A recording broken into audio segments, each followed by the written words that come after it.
Hello everyone, welcome to English class. Dear students, today we are going to start a new chapter, chapter number 8 from the book Honeysuckle, and the name of the chapter is the Banyan Tree. And if I talk about the writer, then yes, the famous Ruskin Bond is the author of this chapter, right? And he has written about his childhood's incident in this lesson. And if we talk about him, and he is an Indian author of British descent, and he lives with his adopted family in Missouri. And the Indian Council for Child Education has recognized his role in the growth of children's literature in India. And he won many awards like Padma Shri, Padma Bhushan, etc. So here is the picture of Ruskin Bond, and today we are going to read his one of the famous chapters. And the name of the chapter is The Banyan Tree. Open the page number 124, 125, where you will find this chapter. And at the beginning, an incident is given, a fight about of mongoose and snake, as in chapter number 9, in lesson 9, the desert, which was about the desert, and where we have read about the fight of mongoose and snake, where mongoose always wins and fight with the snake and kill the snake, right? So here the picture is given and the scene of the fight is given. Please try to read it by your own. We are going to read from and here is a picture of the banyan tree. We are going to read from the page number 125. You must have seen a banyan tree. This is a story about what the author saw as a young boy when he was sitting in an old banyan tree in his grandfather's house. Okay, so this story, when the writer, when he was a young boy, he was sitting in an old banyan tree in his grandfather's house, and he saw different things and he described in this lesson. Part 1, number 1. Though the house and grounds belonged to my grandparents, the magnificent old banyan tree was mine, chiefly because the grandfather at 65 could no longer climb it. So, dear students, here is the word magnificent only, which is might be the difficult one, and the meaning is marvelous. So, at the beginning, the author was at his grandparents' house and he claimed that the banyan tree belonged to him, though the house owner were his grandparents. He said so because his grandfather was 65 years old. So, what was the age of grandfather?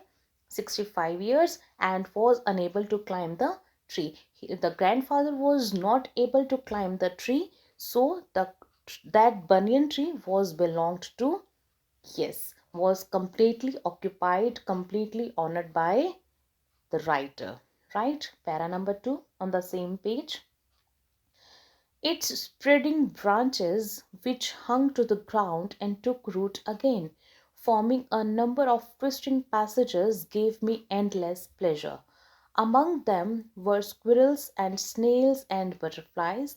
The tree was older than the house, older than grandfather, as old as Dehradun itself. I could hide myself in its branches, behind thick green leaves, and spy on the world below. Okay, so you can see the word spy, and the meaning is watch secretly. Okay, or you can say secret agent, right? And here is the word twisting. Yes, twist, twiddle, turn. And I hope everybody has seen banyan tree somewhere, because it has many uh, turning and twisting kind of branches, which again become the part of the uh, tree. So the author felt very happy. Okay, so I'm joyful to see the opened out branches of the tree, which used to hang from the tree in bunches to the ground. So here he had given the description of the banyan tree. These roots had formed loops and various animals. Now among them were squirrels and snails and butterflies. So he found many different types of as insects and animals like squirrels, snails and butterflies, right? So we're living in the terms of these loops.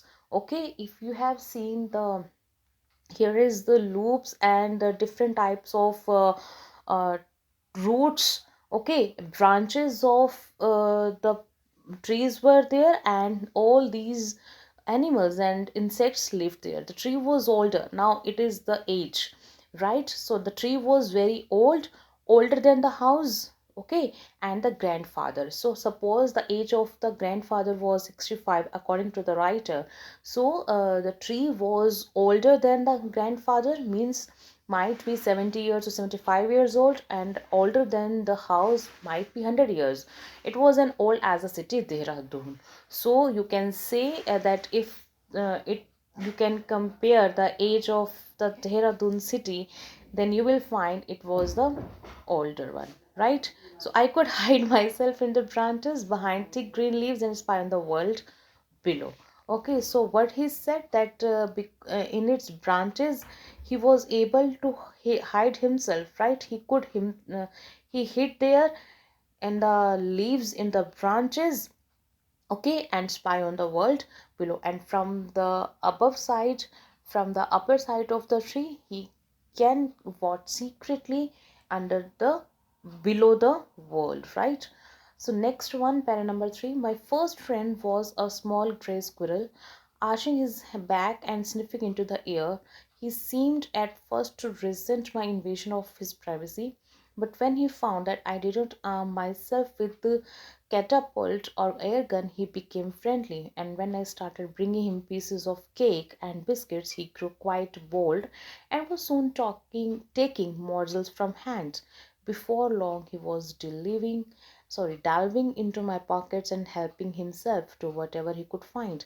He was a very young squirrel, and his friends and relatives probably thought him foolish and headstrong for trusting a human. So here the para is ending on page number 126. Now different words are given to you, like catapult, right? And the meaning is a forked stick with an elastic band fastened to the two prongs, used by children for shooting small stones, okay? And yes, in yes, recent is here, Mosel is here, delving is here, right? Okay, so what happened? First of all, the author became friends with a small squirrel. Everybody knows who is squirrel. Okay, so he became friends. He arched his back, he bent his back and smelled into the air.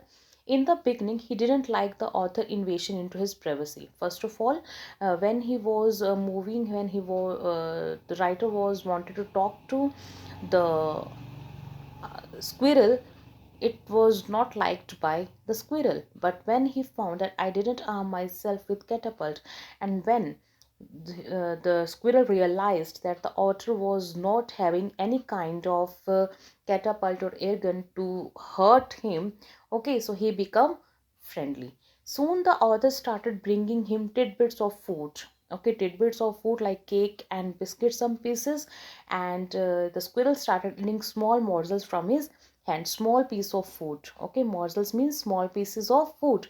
So he started taking these food from author's hand.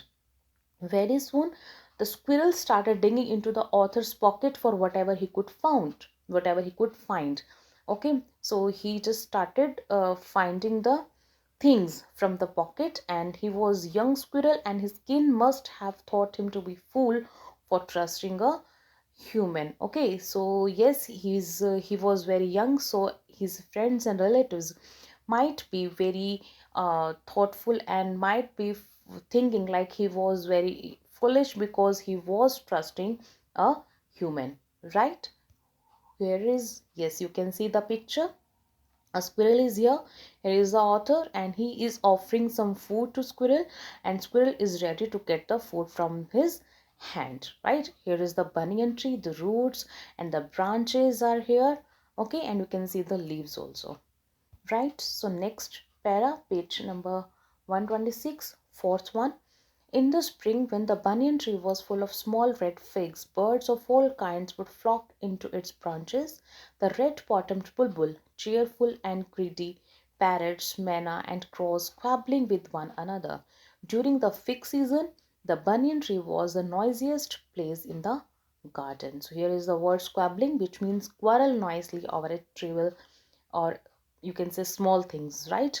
And during the fig season, the time when figs appeared, figs is kind of a fruit. Okay, so in the spring season, the banyan tree used to be in the full bloom.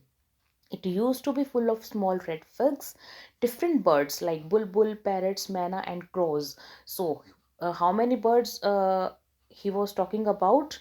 Bulbul, parrots, manna, crows, right? Used to fight with each other about small things, and their voices together used to make the place noisy in the garden in the fig season.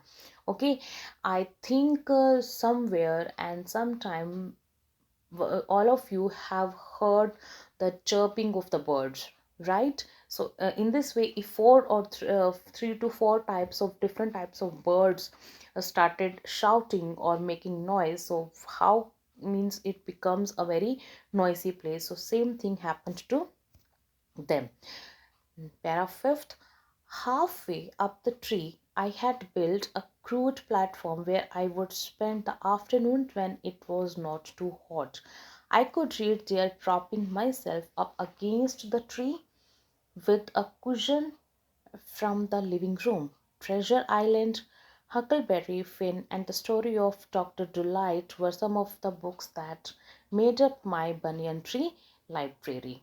Okay, so in this para, you can find the word crude, which means raw, means not perfect, not completely done, and propping myself up, leaning against. Okay, so on the tree, the author had made a platform of primitive style.